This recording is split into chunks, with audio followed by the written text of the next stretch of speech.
إن الحمد لله نحمده ونستعينه ونستغفره ونعوذ بالله من شرور أنفسنا ومن سيئات أعمالنا من يهده الله فلا مضل له ومن يضلل فلا هادي له أشهد أن لا إله إلا الله وحده لا شريك له وأشهد أن محمدا عبده ورسوله اللهم صل على محمد وعلى أزواجه وذريته كما صليت على آل إبراهيم إنك حميد مجيد وبارك على محمد وعلى أزواجه وذريته كما باركت على آل إبراهيم إنك حميد مجيد. Syukur kepada Allah Subhanahu Wa Taala kerana pada malam ini dapat sama-sama kita berkumpul untuk kita sambung mengajar daripada kita yang telah lalu, yang telah kita tinggalkan pada bulan yang lepas.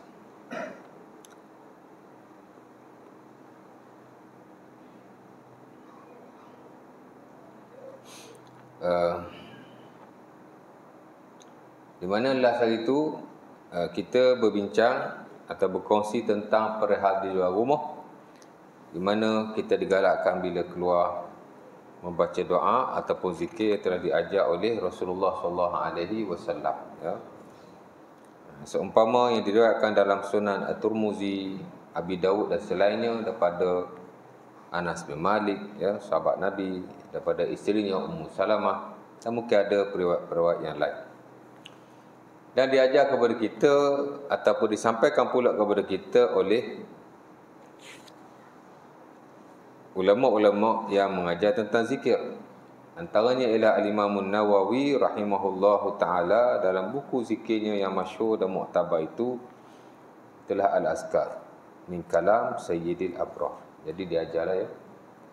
Kita baca Bismillahi tawakkaltu ala Allah wa la hawla wa la quwwata illa billah. Ya.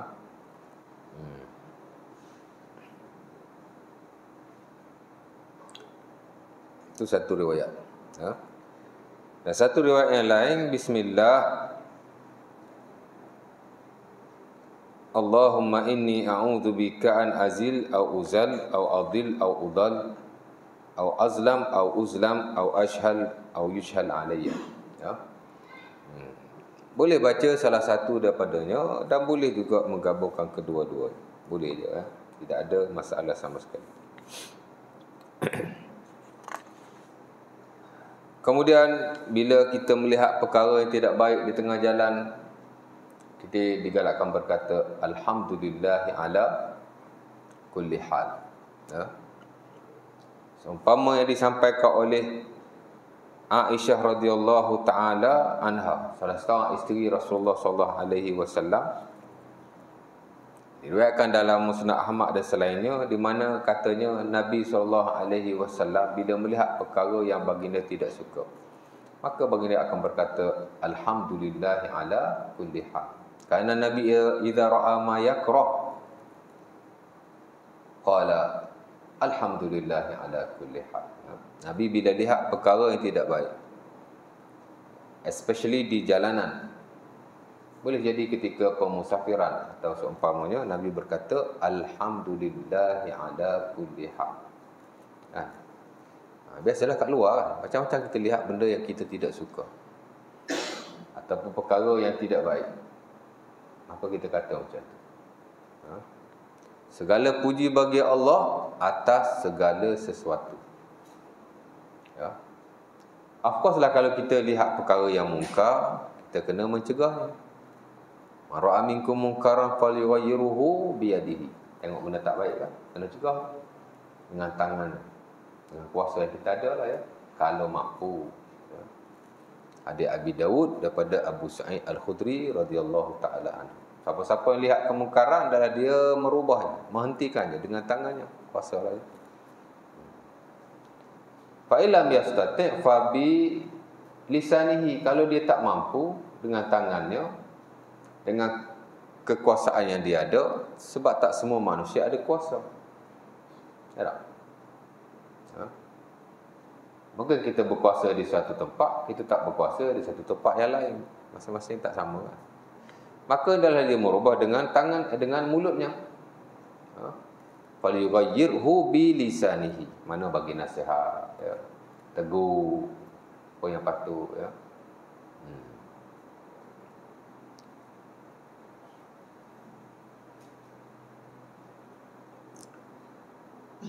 Fa illam yastati' fa biqalbihi. Kalau tak mampu, barulah dengan hatinya, ya.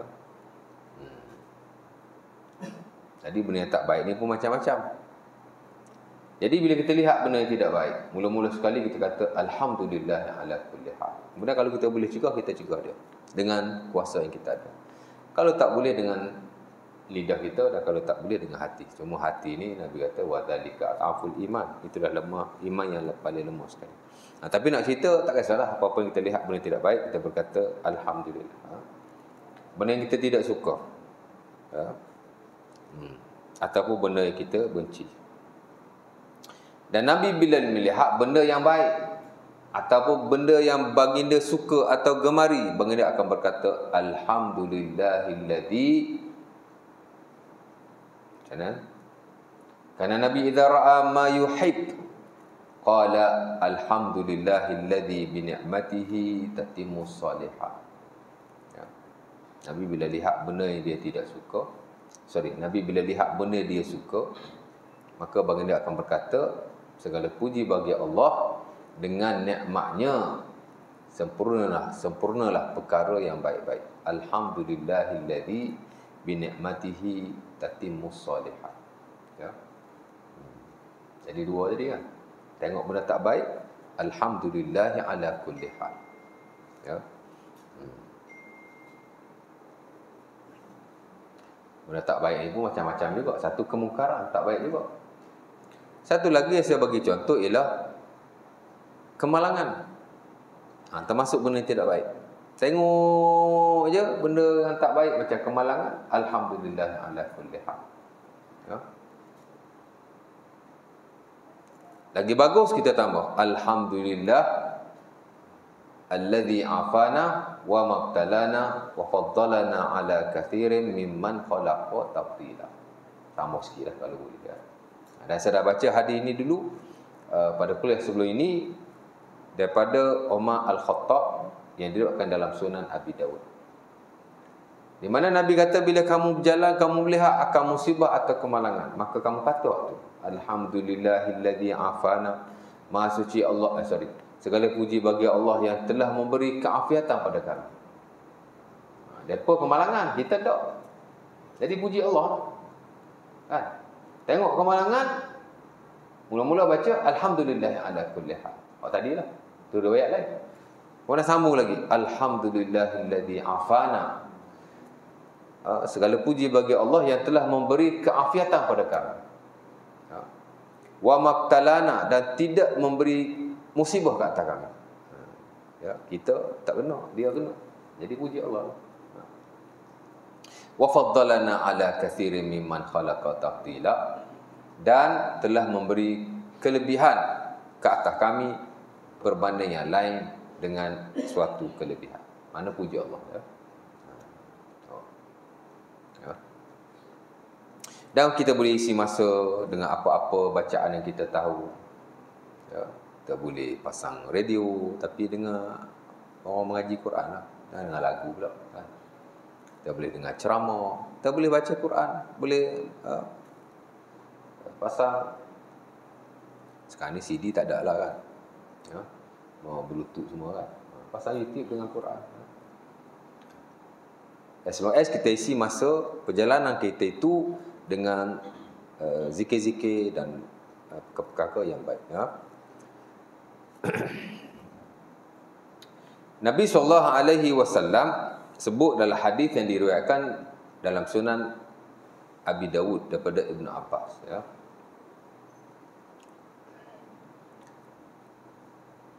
Nabi kata siapa-siapa yang dia berjalan kemudian dia ditemani oleh zikrullah, ya. Ma min rakibin, macam mana hadis tu?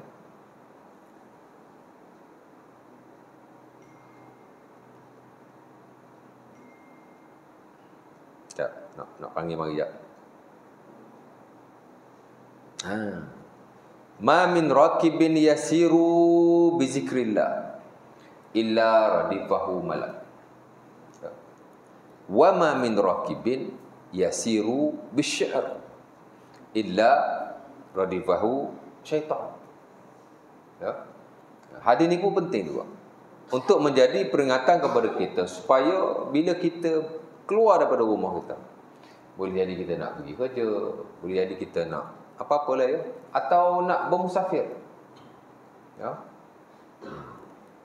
balik kampung raya haji ya. You all tak balik kampung raya haji ada je ni. Saya balik kampung juga, tapi hari ni dah balik. Saya balik Sabak pernah. Balik hari Jumaat. Pagi tadi dah balik sini dah. Pasal esok rumah dah kerja. Ya. Tengah hari tadi dah sampai dah pukul 2 kan. Pergi beli barang sikit. Pukul 6 sampai rumah. Sempatlah tidur sekejap sebelum main kuliah kan. Di kampung juga kan. Tuan-tuan rumah ke kampung dekat kot. Balik sekejap dah boleh main sini kan. Tak kisahlah ya. Jadi kita kena isi masa-masa yang ada. Sementara hari ni bila kita bermusafir, zaman dulu tak ada kereta, dia orang naik unta, naik keldai ya. Radio-radio tak ada. Habis tu apa radio mereka? Mulut sendiri ya. Tapi sama ada mereka memenuhi perjalanan mereka dengan menyebut nama Allah Subhanahu Wa Taala, memuji-mujinya. Boleh jadi dia baca Quran, boleh jadi dia bertasbih ya. Ataupun boleh jadi juga dia tak isi dengan hal-hal yang seumpama itu. Dia isi dengan syair, dia menyanyi syair. Jadi Nabi sebut dua benda. Nabi kata siapa-siapa berjalan, dia isi perjalanan dia dengan zikrullah. Ya. Dalam konteks hari ni mungkin kita bawa kereta, ya, kita bacalah ya apa yang kita tahu. Baca Quran, apa yang kita hafal, kita zikrullah. Ataupun kita buka radio, malah kadang-kadang malah nak baca kan. Dengar je okey je. Macam Rasulullah SAW, most of the time baginda baca Quran sendiri. Tapi once a while baginda suruh sahabat lain baca ke atas diri. Ya. Nabi suruh Ibnu Mas'ud, "Iqra' alayya al-Quran." Wahai Ibnu Mas'ud, baca Quran kat aku sikit. Ya Rasulullah, aqra' alayka wa alayka unzila. Takkah aku nak baca kat engkau kot, sedangkan Quran diturunkan kat atasmu. Nabi kata, "Uridu an asma'a min ghairi." Aku nak dengar daripada orang selainku. Jadi Ibnu Mas'ud bacalah ya. Dan begitu juga dengan sahabat-sahabat yang lain. Nabi suruh Ubay bin Ka'ab baca kepada dia. Ya. Ubay kata, buat apa aku nak baca? Quran kau lebih pandai daripada aku. Ia pun diturunkan ke atas kamu. Nabi kata Allah Ta'ala suruh. Maka dia kata, samanillah, Allah Ta'ala sebut nama aku. Nabi kata, na'am, ya. Fabaka Ubay bin Ka'ab. Maka menangislah Ubay bin Ka'ab. Allah Ta'ala sebut nama dia tu. Kan? Betapa gembira dan terharu kerana namanya telah disebut oleh Allah Subhanahu Wa Ta'ala. That's why Nabi suruh dia baca. Ubay baca Quran kat aku. Takkan nak baca kot. Allah sebut nama kau kat aku. Dia pun baca ya. Dan begitu juga sahabat-sahabat yang lain. Kadang-kadang Nabi tak suruh, Nabi lalu je, Nabi dengar sahabat yang baca Quran, Nabi berhenti. Umpama dalam Sahih Al-Bukhari, Abu Musa Al-Ash'ari dia baca Quran. Dan dia suara sedap. Nabi pun dengar, berhenti dengar kan. Bila dia dah habis baca, Nabi pun kata, Nabi kata, tadi aku dengar kau baca. Dia kata, "Lau alimtu annaka sami'tani la habartuhu habra." Nabi Ubay kata, "Kalaulah aku tahu kau dengar aku baca wahai Rasulullah, nescaya aku akan lebih memperelokkan bacaan." Dan Nabi berkata padanya, "Laqad utita mizmaran min mazamir Daud."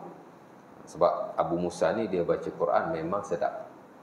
Nabi kata, "Kamu ni macam Nabi Daud." Nabi Daud ni tuan-tuan, bila dia baca Zabur, burung-burung semua datang, duduk atas pokok-pokok dengar dia baca Zabur. Jadi macam itulah lebih kurang bacaan Abi Musa Al-Ash'ari Al-Quran, di mana Rasulullah SAW mendengar dan memuji. Laqad utita mizmaran kamizmari Daud. Kamu telah diberikan siulan mizmar. Seumpama siulan Nabi Daud.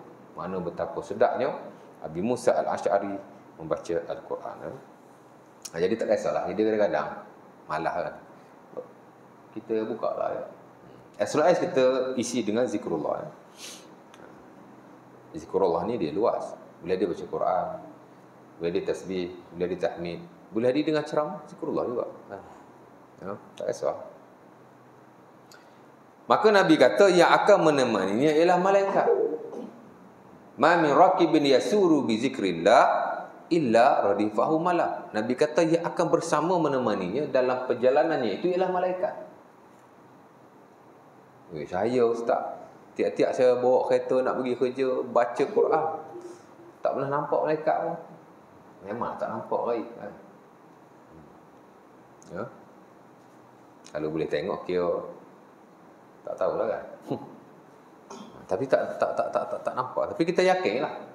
Sebab ia diberitahu oleh Rasulullah sallallahu alaihi wasallam dan dia adalah perkara gaib. Ya. Nabi kata kau isi masa kau dengan zikrullah, malaikat akan menemani. Dan memang kita nak ditemani malaikat all the time. Sebab orang menemani kita ni ada dua. Satu malaikat, satu syaitan. Dua-dua kita tak nampak. Dan dua-dua ni ada peranan dia masing-masing. Ya. Kadang-kadang kita mari rasa nak buat benda baik, malaikat hasut kita tu. Ada hadisnya. Kadang-kadang kita mari nak buat benda jahat, hak hasut kita syaitan. Dia masing-masing ni ada peranan dia. Dan sebab itu kita nak malaikat.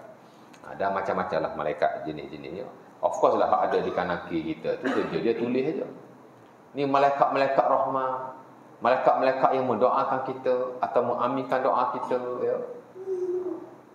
Malaikat-malaikat yang sentiasa bertasbih kepada Allah all the time bila dia bersama kita. Of course lah, walaupun kita tak puji Allah, tapi malaikat hadut kita tu puji Allah. Maka rahmat Allah akan turun kepada kita. Jadi kita naklah malaikat ni. Kan? Jadi siapa-siapa yang isi masa itu dengan zikrullah, Nabi kata ia akan ditemani oleh malaikat.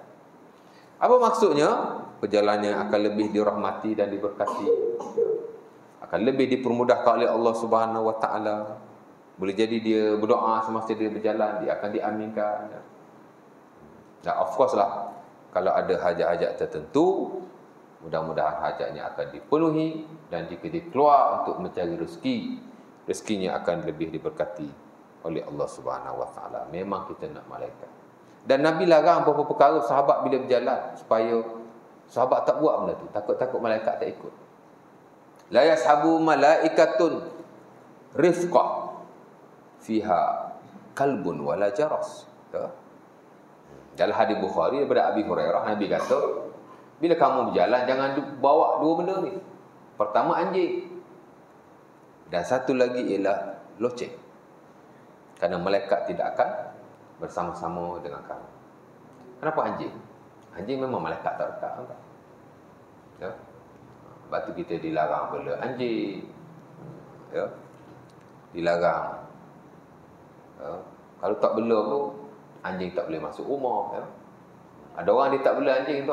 Anjing dia duduk main kat depan rumah dia, ikut dah. Kadang-kadang dia balik pun ada makanan lebih-lebih, dia bagi makan anjing. That is fine. Itu tak ada masalah sama sekali. Hak ni memang dia iktina, mana dia ambil anjing tu buat balik, dia bela dan seumpamanya, maka tidak boleh. Walaupun duduk di luar rumah, tanpa apa-apa tujuan. Kalau dia beli ataupun dia buat jaga rumah apa, tak apa. Dia panggil kalbu said ataupun kalbu masyiyah. Kalbu haid. Anjing ni kalau kita guna tak apa. Orang zaman dulu guna anjing untuk berburu. That is fine. Of course lah dia pergi berjalan bawa anjing because dia nak berburu. Itu tak apa. Ataupun dia anjing untuk jaga ladang. Tak apa. Kalbu haid. Ataupun anjing untuk jaga dia punya haiwan yang lain. Kan? Tak apa. Dia bela kambing, buat anjing jaga. Anjing tak makan kambing, tapi kambing ni serigala datang. Jadi anjing ada. Tak apalah, ini saja-saja buat pet ke. Tak ada apa pun. Itu tak boleh. Kita panggil iktina. Maka ia dilarang. Tapi lain pada tu tak apa. Saya ada saudara tuan, anjing tu memang datang rumah dia.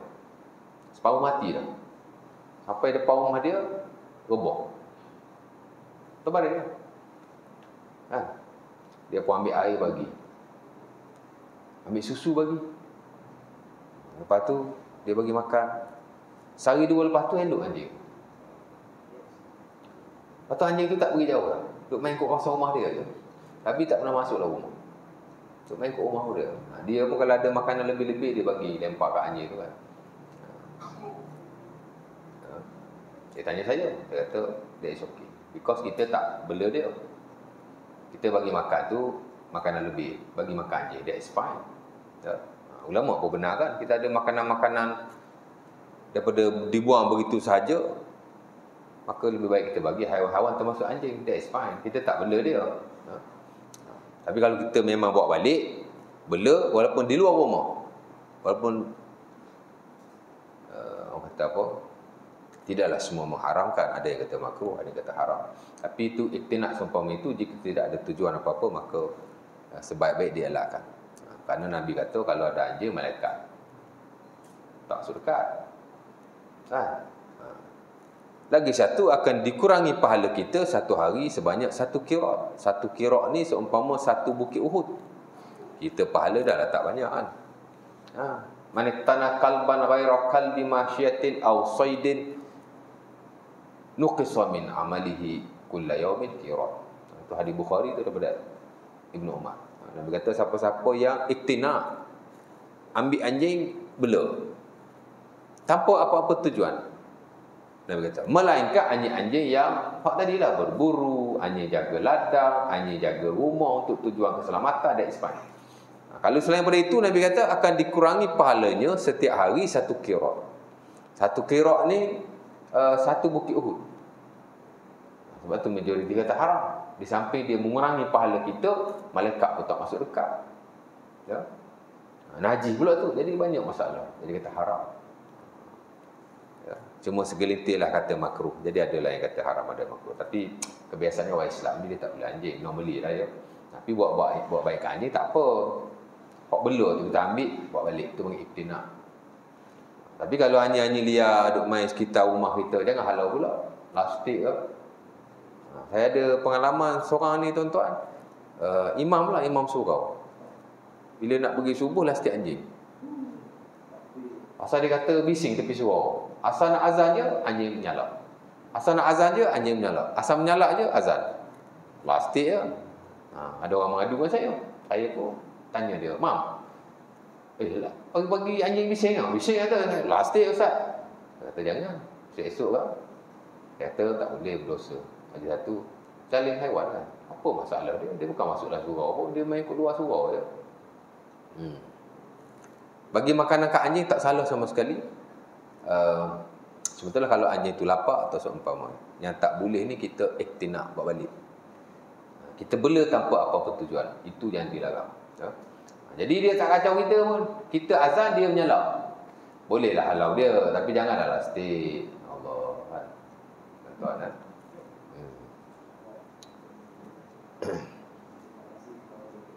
Jadi saudara saya ni tuan-tuan, anjing memang duk main. Dia tak pergi dah dekat. Dia tak tahulah dia sesak macam kawasan tu memang banyak anjing pun. Tapi tak adalah anjing mari dekat rumah. Kan? Ini anjing tu agaknya sakit ke macam mana? Dia lepek depan rumah dia, dia bagi makan, bagi susu, dia tak nak pergi jauh lah. Duk main kat rumah tu je. Ya? Jadi tak boleh nak buat apa. Setakat bagi makan, that is fine. Saya kata tidak ada masalah sama sekali. Ya? Tapi ada timbul isu juga. Orang tak kenal mari, dia salah. Atau orang tu masuk dalam rumah, dia gigit selipar kawan tu, dia buat lari. Itu satu hal pula. Susah nak jawab juga kan. Ya, member tu ala nak kena samak lah ustaz apa gitu gini. Aduh, pening. Ya. Jadi Nabi kata kalau mau kamu jalan, jangan buat dua benda ni. Pertama anjing. Kerana anjing memang tak digalakkan untuk kita, bukan tak digalakkan, memang dilarang untuk kita ambil dia sebagai haiwan peliharaan. Of course lah kalau kita bawa masuk dalam rumah kita, kerana malaikat tidak akan mendatangi rumah kita selagi mana ada anjing di dalamnya. Jika anjing itu tidak ada apa-apa tujuan, kalau ada tujuan tak apa. Dan Nabi SAW seumpama diriwayatkan dalam Al-Mustadrak ala Syaikhain, riwayat Al-Hakim, Jibril tidak mendatangi Rasulullah SAW selama beberapa hari, walaupun Jibril dah berjanji. Jibril kata contohnya, lagi 2 hari aku datang ya.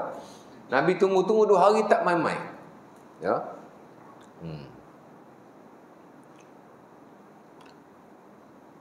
Dan bila Jibril datang selepas itu, Nabi tanya, kau kan kata nak mari 2 hari lepas, kenapa tak datang? Aku tak datang pasal di bawah katilmu ada anjing, dan di dalam rumahmu ada gambar. Maka anjing yang ada di bawah katil Nabi dibawa keluar. Kata riwayatnya anjing itu dah mati. Setengah riwayat tak sebut anjing itu mati, tapi anak anjing lah. Anak anjing lah. Tak tahulah macam mana dia masuk bawah rumah, bawah katil Rasulullah. Dan satu lagi gambar Aisyah ni, dia kain tu dia buat lansir. Jadi Nabi pun suruh potong, lalu Aisyah buat jadi sarung bantal. Jadi Jibril kata aku tak masuk sebab dalam rumahmu ada 2. Satu ada anjing, satu ada gambar. Nabi pun suruh anjing itu dikeluarkan, dan Nabi suruh gambar itu, kain itu dipotong lalu dijadikan sarung bantal.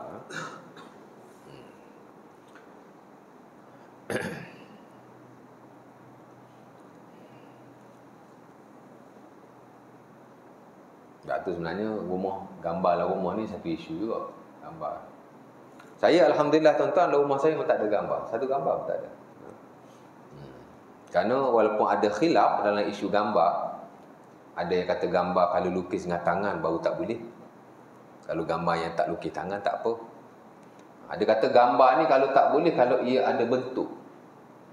Kalau kita sentuh dengan tangan, dia ada dia punya shape. Dia panggil mujassam, baru tak boleh.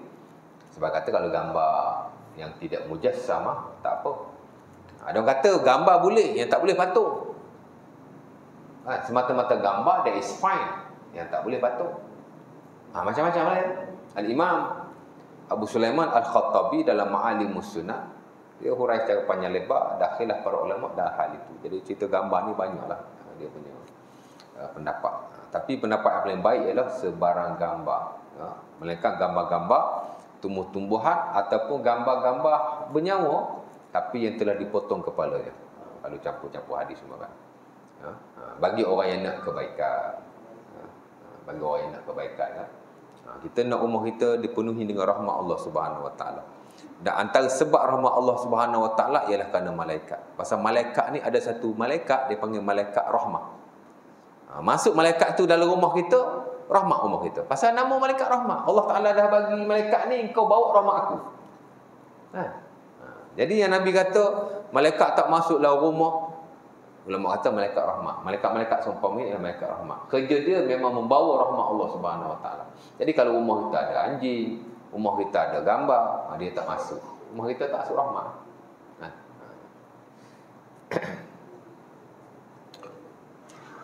Relate kepada yang perjalanan tadi, bukan gambar lah, tapi anjing dengan loceng. Loceng. Kenapa loceng? Kerana loceng adalah syiarun Nasara. Loceng ni adalah syiar orang Nasrani. Mereka kalau nak semayang, mereka ketuk loceng. Hari ni pun memang, walaupun tidak diamalkan oleh sebahagian, tapi loceng mereka tetap ada di menara-menara mereka. Sebab orang dulu memang. Sebab itu sebelum disyariatkan azan, sahabat dengan Rasulullah bincang, macam mana kita nak panggil orang semayang. Ada orang cadang kat Nabi, tiup tu, dipanggil buk. Buk ni macam tanduk gajah ditiup. Itu dia panggil buk. Macam ni Rasulullah, kita tiup buk lah. Nabi tak suka. Kerana buk min syiaril Yahud. Buk ni ialah amalan orang Yahudi. Dia bila nak panggil ibadah, memang dia tiup al-buk. Ada pula cadang loceng. Nakus ni loceng lah, jaras. Nabi kata, aku tak suka. Kenapa? Kerana loceng daripada syiarun Nasara. Orang Nasrani, Kristian, bila dia pun nak ibadah, memang mereka akan ketuk loceng. Ya.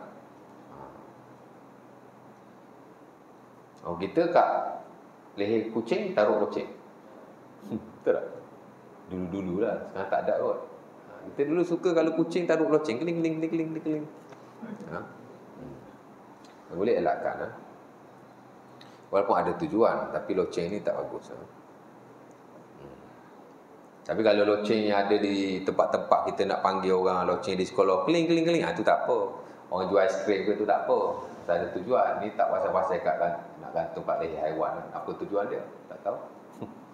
Kalau boleh loceng pun dielakkan. Siapa-siapa yang berjalan ada loceng, maka malaikat rahmat tidak mendekati. Maka Nabi larang. Tak haram pun. Di sisi majoriti makruh saja. Tapi bagi orang yang nak kebaikan daripada Allah Subhanahu Wa Taala, of course lah nak rahmat, dan yang bawa rahmat ni salah satu ialah malaikat. Maka ia akan elakkan hal-hal yang seumpama itu. Jadi Nabi kata siapa-siapa yang isi perjalanan dia dengan zikrullah, maka yang akan menemaninya ialah malaikat. Ulama kata malaikat di sini ialah malaikat rahmat. Sebab malaikat ni memang sentiasa ada bersama kita. Ada malaikat kanan, malaikat kiri. Malaikat yang ditugaskan oleh Allah Subhanahu Wa Taala dengan pelbagai tugas. Kat bukit ada malaikat yang jaga. Dekat sungai ada malaikat yang jaga. Tu dulu masa Nabi pergi ke Taif. Bila Nabi di lontar batu atau seumpamanya oleh Banu Sakif, malaikat yang jaga bukit mai. Kata aku duduk di bukit ni, kalau kau nak aku hempatkan bukit ni atas depa. Nabi kata jangan. Malaikat memang ada yang jaga hal-hal seumpama itu. Tapi wali belum ada lagi. Wali jaga bukit, wali jaga sungai, itu tak tahu. Tak ada nas. Kalau malaikat ada. Malaikat ni ada tugas-tugas dia. Ada malaikat dia tugas dia tasbih all the time. Dia tasbih saja. Ada malaikat tugas dia tahmid tu. Ada malaikat tugas dia rokok sampai hari kiamat. Ada malaikat tugas dia sujud sampai hari kiamat. Ada malaikat kerja dia tulis sampai hari kiamat. Ada malaikat tugas dia jaga bukit sampai hari kiamat. Ada malaikat jaga sungai. Dia akan jaga sungai sampai hari kiamat.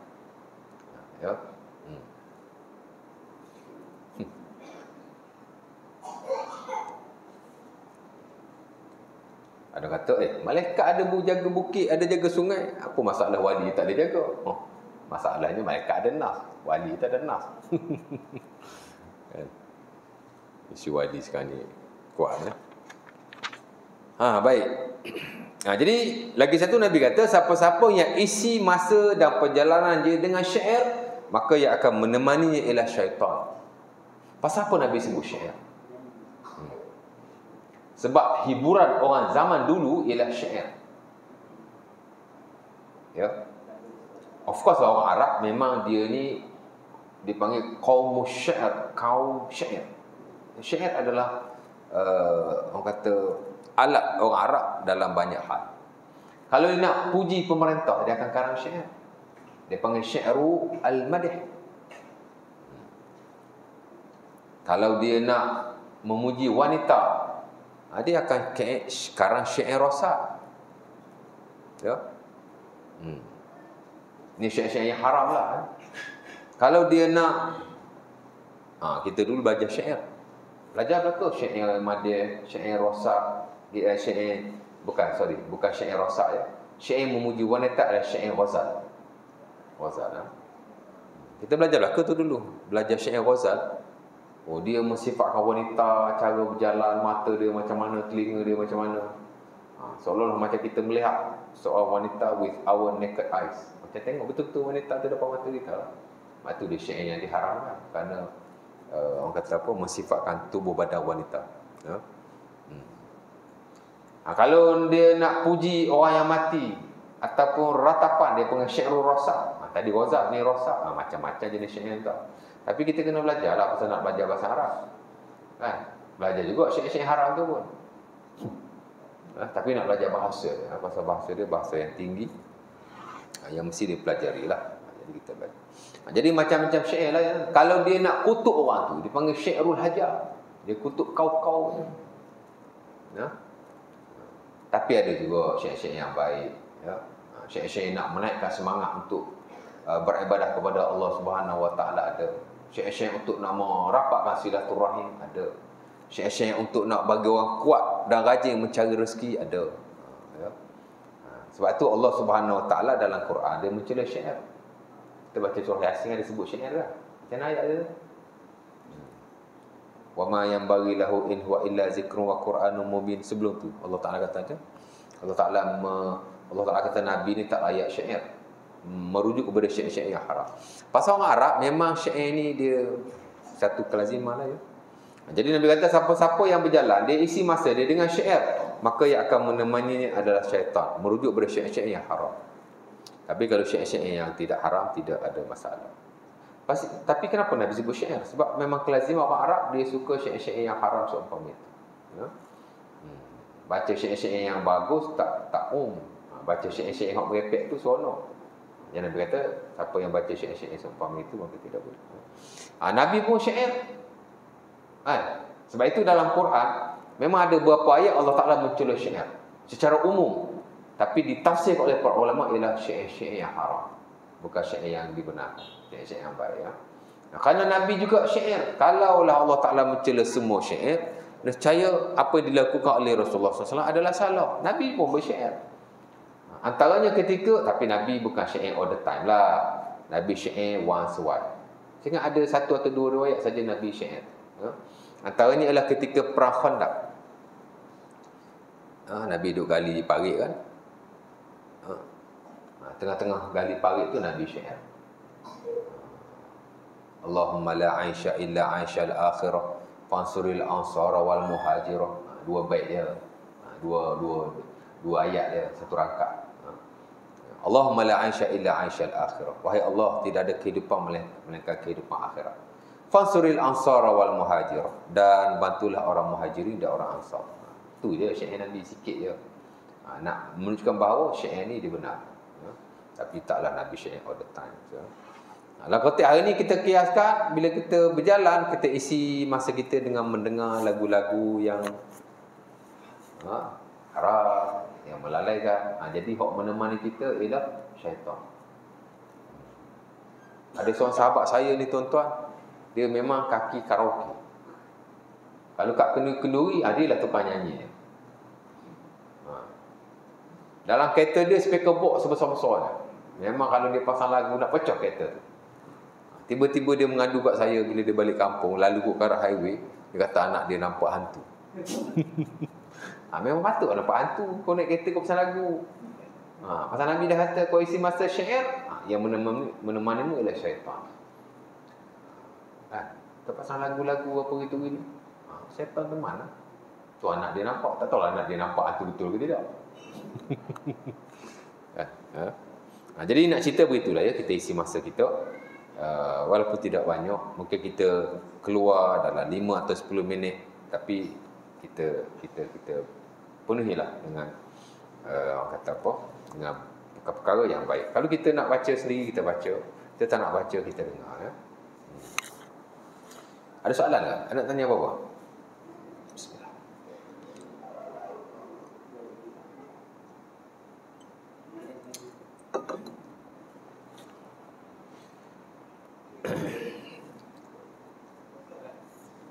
Ada soalan ya?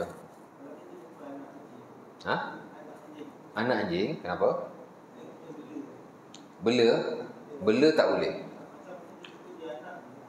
Bela kalau nak menyelamatkan nyawa dia boleh. Tapi kalau kita bela semata-mata bela, tak boleh.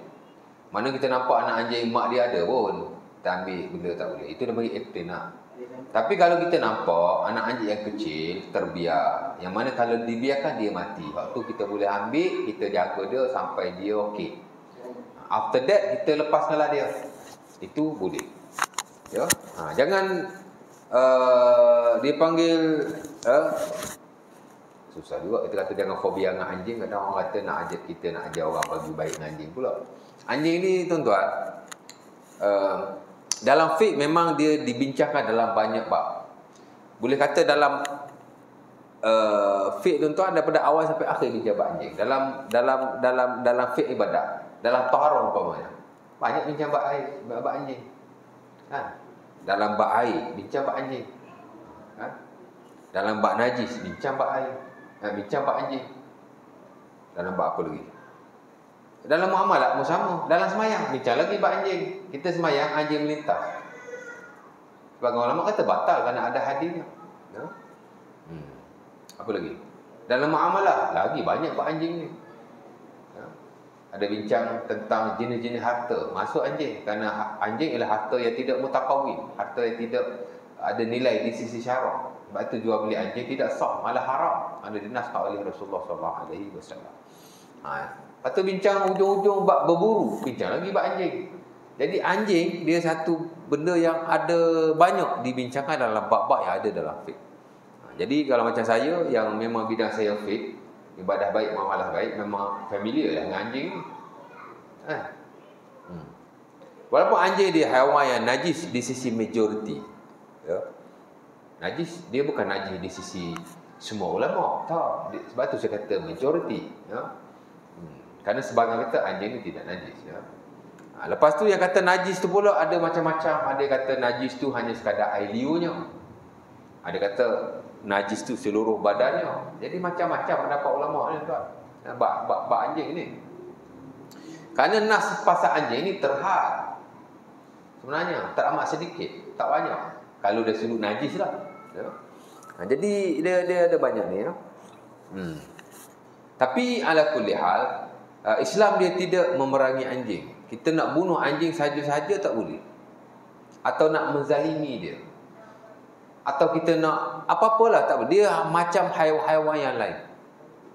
Mungkin ada sedikit perbezaan dengan babi. Babi ni ada segelintir ulama membenarkan. Babi ni dibunuh saja-saja, boleh. Itu pun yang standard dalam mazhab Syafi'i. Kalau tak standard pun memang ada ulama Syafi'i kata boleh bunuh babi. Saja-sajalah, nak bunuh saja-saja. Tapi kalau anjing tak boleh. Babi tadi pun sebagian besar ulama yang lain kata tak boleh. Dia tetap makhluk Allah Subhanahu Wa Taala. Hujah yang kata boleh bunuh babi itu pun sebab esok-esok Nabi Isa bila dia turun, dia akan buat dua kerja. Pertama, dia akan mematahkan salib-salib. Yang ini dia akan memerangi kesyirikan. Yang kedua ialah dia akan membunuh babi-babi. Ya. Jadi dia kata bolehlah bunuh babi. Tapi saya ingat sebagian yang lain kata tak boleh kerana tidak ada nas yang jelas.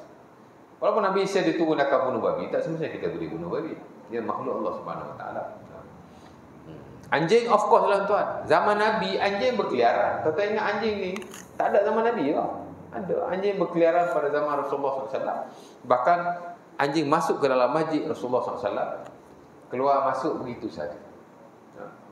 Kata Ibnu Umar dan Sunan Abi Daud, kanatil kilabu tuqbil wa tudbir wa tabul fi masjid Rasulillah wa lam yakunu yarushuna syai'an min zalik. Kata Ibnu Umar dan Sunan Abi Daud, ni bila kita bincang bab najis anjing kan.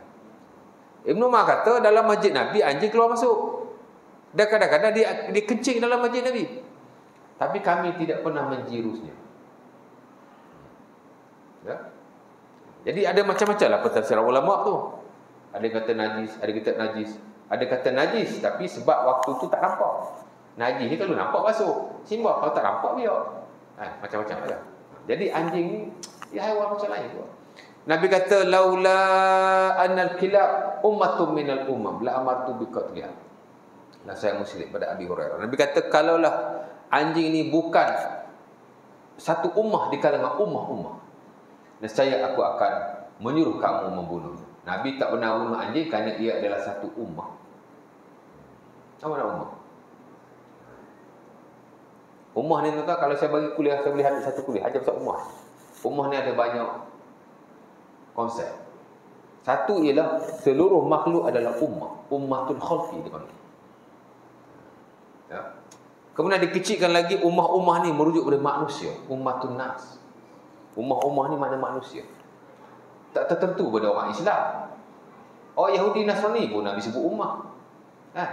Ummatul khalqi makna seluruh makhluk Allah Subhanahu Wa Taala adalah ummah. Sebab tu kita tak boleh zalim kepada sesiapa, baik haiwan, baik tumbuh-tumbuhan, tak boleh. Kata dia ummah. Satu ummatun nas, semua manusia adalah ummah. Tak kisah dia muslim, non-muslim, bangsa apa, semua adalah ummah. Dia panggil ummatun nas. Satu lagi, dia kecilkan lagi skopnya, baru ummatul Islam. Umat ni merujuk pada orang-orang Islam. Ya. Bila Nabi kata ummati, ummati contohnya. Ada Nabi sebut ummati, ummati, tapi bukan ketika Nabi mati. Nabi mati itu palsu, itu riwayat Syiah. Nabi semayang malam ada riwayat dalam Musnad Ahmad bin Aisyah, Nabi kata ummati, ummati. Umat aku, umat aku. Merujuk pada orang yang beriman, orang Islam. Itu skop sikit lagi tu, kecil lagi tu. Jadi ada ummah yang besar, ummatul khalqi, ada ummatun nas, seluruh manusia. Ada ummatu al-Islam. Umat ni orang Islam. Jadi anjing yang dimaksudkan oleh Nabi ialah ummatul khalqi, makhluk Allah. Kalaulah anjing ni bukan di kalangan ummah, Nabi kata kalaulah anjing ni bukan satu ummah di kalangan ummah-ummah, yakni makhluk Allah Subhanahu Wa Taala. Dia ummah juga ya. Nescaya aku akan menyuruh kamu membunuhnya. Sebab anjing ini kalau dia adalah ummah, malaikat rahmat tak masuk. Lepas tu melibatkan najis pula. Nabi kata kalau ikut aku nak bunuh anjing ni, tapi dia ummah, dia makhluk Allah Subhanahu Wa Taala. Bahkan Nabi sebut ada orang buat baik kat anjing, dia masuk syurga, pelacur apa semua tu kan. Okey. Jadi kalau kita nampak anjing, anak anjing nak mati, kita nak bantu dia. Saya rasa tidak ada masalah sama sekali.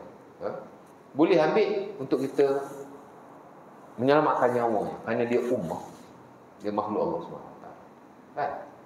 Macam kisah yang diriwayatkan dalam Sahih Muslim daripada Ibnu Umar, seorang pelacur, dia nampak anjing dahaga lah. Dia dahaga, dia dapat anjing dahaga. Mula-mula dia turun, dia dahaga, dia jumpa telaga. Kan? Dia turun, minum air dalam telaga. Dia pun naik. Dia ada dua riwayat. Satu pelacur perempuan, satu riwayat lagi lelaki yang jahat. Bukan pelacur lah, lelaki. Dia ada dua riwayat situ. Tak kisahlah, tapi member ni memang dia jahat. Dia minum, dia keluar daripada telaga, alah tengok anjing. Yalhat. Dia ni terjelik-jelik. Dahaga. Apa dia kata? Laqad balagha hadzal kalbu minal atash ma balaghani. Anjing ni dia punya dahaga ni macam aku dahaga tadi ni. Silap-silap boleh mati ni. Dia pun turun. Apa dia buat? Dia isi air dalam kasutnya. Dia pun buat keluar kasut tu. Dia bagi anjing tu minum. Apa kata Nabi? Ghafarallahu laha. Allah Ta'ala mengampunkannya. Hanya kerana dia memberi minum anjing. Ya, kehausan yang boleh bawa mati. Jadi tidak ada masalah sama sekali untuk kita bantu haiwan-haiwan, tak terkecuali anjing yang dalam keadaan seumpama itu. Boleh ambil dia. Bagi dia hidup. Lepas tu jangan buat pet pula bela sampai gila kan. Hantarlah pergi tempat lain. Jangan. Kita bantu dia untuk selamatkan nyawa dia. Saya kata itu ada satu perbuatan yang terpuji. Tapi kalau kita lalu tengok dia ngemuk dia, ambil. Tak boleh lah. Ini kalau kita tengok dalam setengah-setengah keadaan. Kerana anjing ni seumpama makhluk-makhluk yang lain. Itu yang di sisi sebahagian para ulama. Umpama di sisi mazhab Maliki, Hanafi, dia kata anjing tak najis. Sebab member tu buah air dalam kasut bagi anjing minum. Dan Nabi tidak menyatakan lelaki itu membasuh kasutnya. Jadi anjing najis. Sementara anjing dibuat berburu. Nabi tak pernah suruh sahabat membasuh gigitan anjing pada haiwan berkenaan. Dia kata anjing ni haiwan suci. Dia tidak najis. Yang najis hanya air liurnya sahaja. Bila dia menjilat bekas-bekas makanan. Anjing ni kalau nafs dia najis satu je. Nabi kata kalau anjing jilat bekas-bekas makanan kamu, basuhlah. Tuhur inna ahadikum idza walagha fihi al-kalbu ayaksil sab'a marrat yahdahu nabi tu. Tu je hadisnya. Adalah 2-3 riwayat tapi lafaz yang hampir sama yang menunjukkan bahawa kalau anjing jilat bekas makanan atau minuman kamu, Nabi kata basuhlah 7 kali, salah satu dengan tanah. Daripada hadis ni ulama buat persepsi najis, tidak najis, macam-macam. Hadisnya satu je. Ataupun beberapa hadis tapi konteksnya sama atau lafaznya hampir sama. Dia panggil alfaz mutaqaribah. Jadi macam tu. Benda tu dia kan macam sebahagian ulama kata tak najis pun. Bela memang tak boleh lah. Memang haram di sisi majoriti. Ini isu najis dia lain. Najis banyak anjing saya sebut tadi dia banyak isu tuan. Isu najis, isu membatalkan solat. Kan? isu jual beli dia, isu macam-macam, isu buruan pula kan. Anjing kalau kita lepaskan tak baca bismillah, tak boleh makan. Kita lepaskan baca bismillah, dia gigit, baru kita boleh makan. Itu pun dia gigit membunuh. Kalau dia gigit makan, kita tak boleh makan. Dia macam-macam. Itu dalam bab sayd wal istian. Jadi okey je bang. Abang tanya punya pendek, saya jawab punya panjang kan. Tidak apa lah. Jangan fobia sangat dengan anjing ya. Anjing main ikut surau buri lastik janganlah. Berusaha free je. Tu tengok jadi semayang boleh cover yang kita buat zalim kat haiwan. Aku tak boleh cover je. Dia ingat anjing ni ke haiwan jijik kan. Dia makhluk seumpama yang lain ya. Ibnu Umar, anjing masuk dalam masjid Nabi, relax je. Mana tak ada lah mereka duk halau anjing, mereka belasah kan. Yalah, dia masuk halau je. Kalau ada najis kita basuh, kita sabar. Tak ada tak apa. Ya. Itu yang dulu babi masuk masjid, ditembaknya babi tu. Mati babi tu, sial babi tu. Tapi katanya nyondol orang tengah sembahyang. Untung aja jemaah ni ada seorang yang ada senapang. Tembak kan.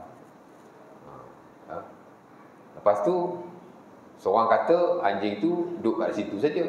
Seorang kata anjing dah masuk ke tengah. Seorang lagi pula kata anjing dah tawaf satu masjid. Dapat kapit baru. Kan bagus tu dapat kapit baru kan. Macam lah ya. Dia babi pun sama dengan anjing je. Al-Imam Syafi'i rahimahullah, fatwa lama dia kata babi tak najis. Fatwa baru dia kata najis. Lepas itu tokoh besar mazhab Syafi'i seumpama An-Nawawi, dia memilih pendapat Imam Syafi'i yang lama. Babi tidak najis. Dia seumpama haiwan-haiwan yang lain. Makan tetap haram, tapi dia punya najis dia punya badan dia tu najis ke tidak? Nawawi kata tak najis. Tapi ulama-ulama Syafi'i yang kemudian tak ambil pendapat itu, ada mengambil pendapat yang kata najis, pendapat Nawawi yang baru. Pendapat Imam Syafi'i yang baru. Jadi dia tak ada masalah pun. Saya ni tuan-tuan, kampung atuk saya memang kampung Siam. Kelantan tahulah, Johor Bakar dulu. Dulu saya nak pergi rumah atuk saya, memang saya berjalan di kanan kiri saya dipenuhi dengan babi-babi. Dan anjing-anjing. So saya bukan kata okey, tapi tak berapa ni sangatlah. Tak berapa ni sangat. Normal biasa je. Tapi konteks-konteks dalam fiqh ni macam tu lah ya. Ada soalan lagi? Tak ada. Ada yang tanya? Ya? Kulit babi sama. Kenapa? Babi, sebenarnya babi, kalau kita kering, kita sentuh dia, tak apa, tak najis. Tapi kalau dia sama, dia sebenarnya babi dengan anjing ni dia sama saja, hukum dia sama. Dia kenajisannya dari segala sudut dia sama saja. Cuma beza, babi ni dia banyak dikiaskan daripada anjing. Nas pasal babi tak ada. Yang ada ayat Quran, itu pun terhad, 1-2 ayat saja. Ada dalam surah Al-Ma'idah, ada surah An-An'am tak silap saya. Yang mana Allah Ta'ala sebut najis, tapi dia banyak perbahasan lah. Tapi ayat Quran tu pun tak cukup kuat nak kata babi ni najis. Sebab tu Imam Syafi'i fatwa lama dia kata tak najis. Cuma bila dia jadi najis tu, dikiaskan di atas anjing. Campur ayat Quran tu dengan kias anjing, baru dia jadi kuat sikit. Jadi bolehlah kita kata babi tu najis. Dan itu yang distandardkan oleh sebagian ulama termasuk dalam mazhab Syafi'i dan Hambali. Dia kata najis, babi dan anjing memang najis lah. Najis dia najis, air liur dia najis, dan the whole body adalah najis. Macam Imam Syafi'i dia guna kias.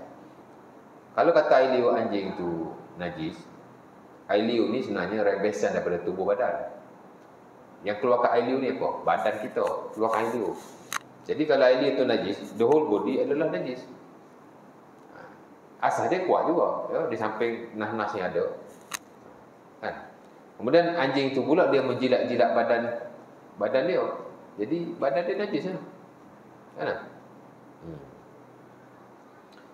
Babi ni sebenarnya nak kata dia najis ni tak apa strong. Melainkan ayat Quran yang rijsun tu nanti saya uraikan lagi. Dengan kias, dia kias atas anjing kan. Jadi najis. Jadi sebaik-baiknya kalau kita tersentuh babi atau seumpamanya, kalau kita basah lah ya, kalau sentuh nak tahi dia confirm lah kena sama. Kalau sentuh badan, tak tahulah berlaku ke tidak, tak berlaku pun kan. Tapi kalau sentuh, kalau tangan kita lembab, boleh jadi tangan kita kering tapi badan dia lembab, sentuh, maka kena sama. Ataupun dia kering, kita kering, bila tuan-tuan sentuh ada bau, kena basuh juga. Ataupun dia kering, kita kering, sentuh ada warna, kok babi tu warna hitam, tangan kita putih, disentuh ada hitam, alamak, kena. Ya, kena sama juga. Jadi itu bukan boleh lah. Ya? Banyak bukan. Tak boleh. Elakkan. Elakkan. Walaupun ada pendapat ulama yang kata babi tak najis, tapi sebaik-baiknya elakkan. Kerana sebenarnya yang kata babi ni najis, majoriti juga. Ramai juga ulama kata najis. Atas banyak asas. Tak boleh. Babi ni dia najis dia, tadi saya sebut samak tadi. Dia samak ni ada dua tau. Yang salah faham. Satu samak kulit. Satu samak kalau kita sentuh atau kena pakaian kita itu yang samak sertu. Samak sertu ni kan 6 kali air biasa, 1 kali air tanah. Contohnya anjing masuk dalam rumah kita kan, kita sertulah 6 kali basuh air biasa, 1 kali basuh dengan air tanah. Itu dia panggil sertu. Satu lagi sama. Ini kita panggil sama. Orang Melayu panggil sama juga. Sebenarnya hak ni orang Arab panggil, dia tak panggil samuk macam tu kan. Hak ni sebenarnya dia panggil basuh je, tapi basuh dengan air tanah. Satu lagi samuk juga, itu Melayu panggil samuk, tapi itu dia panggil dibak. Dibak ni ialah kulit-kulit haiwan yang halal dimakan. Bila dia mati tanpa sembelih, kita boleh guna kulit dia setelah kita samuk. Maksudnya setelah kita cucikan dia dengan apa-apa alat yang boleh menyucikan kulit berkenaan. Orang zaman dulu dia cuci dengan daun-daun kayu. Samuk juga tu. Contoh, kambing. Bung kena langgar dengan unta zaman dulu kan, mati. Kononlah. Kambing tu nak bangkai. Semua najis. Tapi kulit kita boleh ambil. Apa kita buat? Kita samuk dia. Bukan samuk air tanah tu. Samuk tu ialah kita membersihkan kotoran-kotoran kulit itu. Sebab bila kita buang kulit, dia melekat kat kulit tu kan, dengan darah, dengan lemak. Jadi kita cuci kulit dia tu, guna, kalau zaman dulu dia guna Al-Qaros. Al-Qaros ni sejenis daun yang digunakan untuk menyamak kulit-kulit haiwan. Saya pun tak tahulah macam mana daun tu. Kalau lah konteks hari ni, boleh jadi kemikal tertentu untuk sucikan kulit. Kita kikis dia dulu, guna kemikal. Hilang busuk dia, kotor-kotor tu tak ada, ada sip. Sama lah tu. Itu dia panggil sama juga. Itu dia panggil dibak. Boleh. Haiwan yang halal dimakan sahaja. Mati tanpa sembelih. Kan? Contoh kita nak beli beg kulit lembu. Saya ingat tak ada masalah sangat kot. Biasa kulit lembu sembelih. Melainkan kalau mari daripada negara-negara yang non-Muslim, mari US, Britain, Aussie juga, itu takut-takut tak sembelih. Tapi kalau kulit, contoh daripada negara-negara Islam, saya ingat unquestionable lah, kita boleh guna. Kalau kulit haiwan yang halal dimakan, ya, sebenarnya kulit lembu boleh je kalau dia tak sembelih pun, dengan syarat dia sama. Tapi kita confirm ke dia sama, sebaiknya elakkan. Nampak? Jadi kulit-kulit haiwan ni pun nak kena hati-hati juga. Kita lampau untuk semayang apa gitu-gitu. Kalau kulit haiwan yang halal dimakan, kalau mari daripada negara Islam, saya ingat tak ada isu. Tapi kalau mari daripada US, Europe, takut-takut tak sembelih. Kalau tak sembelih tak apa, kalau dia samuk, kita tahu juga samuk sembelih. Kita tahu. Elakkan. Tapi kalau kulit-kulit haiwan yang tidak halal dimakan, kulit buaya, buaya pun masalah juga. Bukan semua ulama kata haram, sebagai ulama kata harus. Tapi tak apalah. Contoh kulit apa lagi yang tak boleh dimakan? Kulit beruang. Beruang confirm tak boleh makan. Kulit ular confirm tak boleh makan. Jadi kulit-kulit haiwan seumpama ini, sebagai ulama kata boleh sama. Sebagai ulama kata tak boleh sama. Mazhab Syafi'i kata boleh sama. Kulit-kulit haiwan yang tidak halal dimakan boleh disama. Itu mazhab Syafi'i, standard. Kalau Hambali yang boleh disama hanya haiwan-haiwan yang daripada yang halal dimakan saja. Yang mati tanpa disembelih. Kulit beruang tak boleh sama. Kalau Hambali lah. Syafi'i tak apa. Kulit ular boleh sama.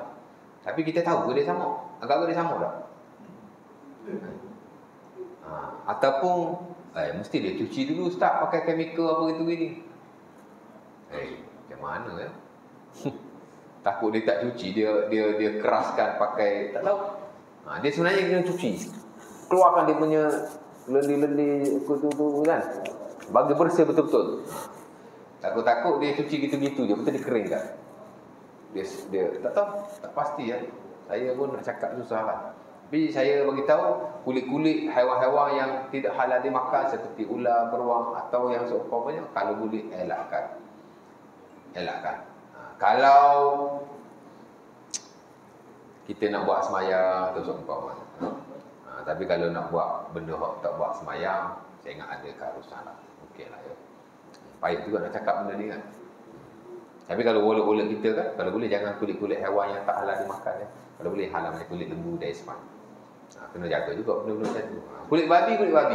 Confirm tak boleh. Pasal kulit babi, kulit anjing memang tak boleh disamak lah di sisi hampir keseluruhan para ulama. Orang kata boleh samak ni, saya ingat Hanafi juga dia kata boleh. Tapi tak kuat lah. Tahu ya. Anjing babi ni kita elak lah. Walaupun sebahagian kata babi ni tidak najis dari sudut kenajisan saja, tapi ia tetap haiwan yang terkeji dalam Islam. Tetap terkeji ya.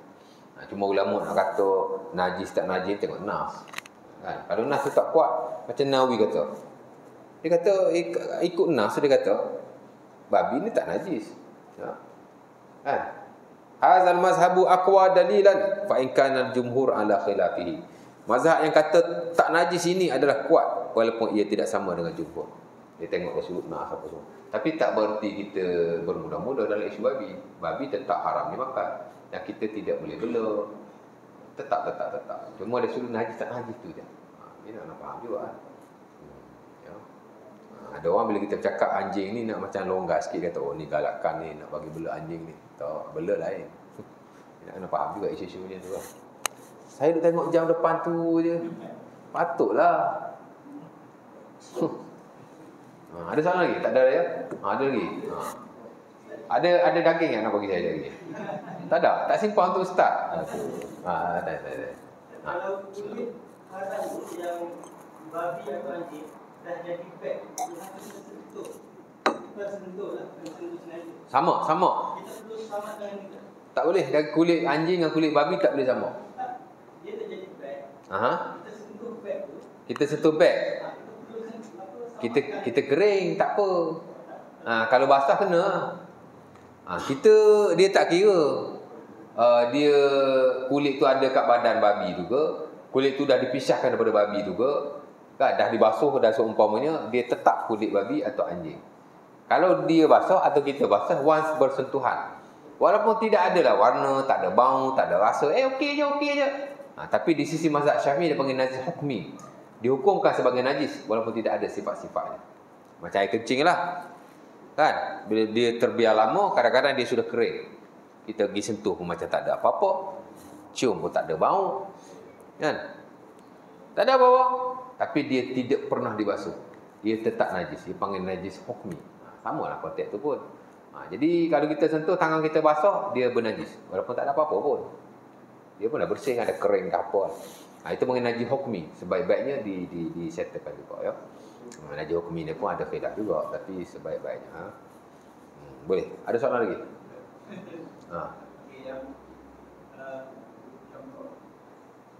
Bulu tu. Kalau babi elakkan. Dia sekarang isu dia kita nak beli babinya. Sedangkan haiwan dia tak beli. Tapi dia tulis itu pun ada kehalalan yang diragukan. Kalau ada asas-asas seumpama itu, sebaik-baiknya dielakkan. Dia kena faham ya. Kita bincang bab najis apa itu ini kan. Dia ada satu kaedah, al-aslu fil asya' at-tahara ma lam tasbut an-najasah. Asas benda itu suci melainkan jika sabit ia ada najis atau sekurang-kurangnya diragui. Kerana Nabi kata nak ma yaribuka illa ma yaribuka. Tinggalkan apa yang kamu ragu kepada apa yang kamu tidak ragu. Kalau bulu tu memang kita tak tahu dia ni bulu anjing atau seumpama, dan tidak ada benda-benda yang boleh meragukan, beli je, tak ada syarat dia ada cok halal. Asas benda tu dia suci. Kecuali kalau kita tahu dengan yakin dia najis atau sekurang-kurangnya kita meragui, sebaik-baik dia tinggalkan. Kalau confirm dia najis, haram kita guna. Kalau kita ada keraguan, makruh kita guna. Boleh guna. Contoh kan ada bulu yang dijual, orang kata ni daripada babi, tapi tak ada bukti pun. Itu makruh kalau kita ambil, kerana dia meragukan. Tapi tidak haram. Kalau yakin sungguh najis pun tak boleh. Tapi kalau ada asas-asas tertentu yang boleh meragukan, itu dia makruh saja. Tapi sebaik-baiknya dielakkan. Tapi kalau tidak ada bukti yang dia najis, tidak ada juga asas-asas yang boleh meragukan, maka ia kekal di atas hukum dia yang asal. Kalau orang dakwa-dakwi itu pun kan, tapi tak ada bukti apa-apa, yang meragukan pun tak ada bukti, of course lah yang najis pun tak ada bukti, maka kita boleh guna. Di atas prinsip sesuatu itu adalah suci melainkan jika ada asas ianya najis ataupun sekurang-kurangnya asas ia meragukan. Kadang-kadang orang cakap begitu, cakap begini, tapi tak ada asas pun, tak ada bukti pun. Kalau ada bukti meragukan dah cukup untuk kita tinggalkan, walaupun tidak wajib. Tapi kalau bukti betul-betul najis, maka kita kena tinggalkan. Dan kalau kita guna, okey, tak ada bukti dia najis, tidak ada juga asas yang meragukan, kita guna. Tiba-tiba after 5 years, boom, bulu ni naik babi, maka kita tidak berdosa, kerana kita sudah berpegang dengan prinsip yang konkret lah, yang kuat dalam syarak. Itulah asas-asas benda adalah suci melainkan jika ada bukti yang menunjukkan ia adalah najis. Itu je lah. Okey je. Tapi kalau ramai sangat tu dakwa, sebaik-baiknya tinggalkanlah, pilihlah yang lain, ya. Tapi kalau nak guna juga tak berdosa. Nampak? Boleh tu. Memang cakap macam-macam. Kalau bulu-bulu ni kan, bulu berus lah apa gitu gini, kalau jenis babi punya dia lembut. Tak tahulah betul ke tidak. Tahu saya berus semua lembut. Dakwa-dakwa ni susah juga. Macam orang katakan dalam makanan tu kan, kalau ada nombor siri sekian-sekian dia babi punya, kita cek-cek memang betul, walaupun tak tulis babi kat situ. Sebab banyak elakkanlah. Dia kena anda jaga-jaga tu. Sama hari ni memang kena macam tu. Boleh ya? Ada soalan lagi? Tak adalah. Aku kalau azhar.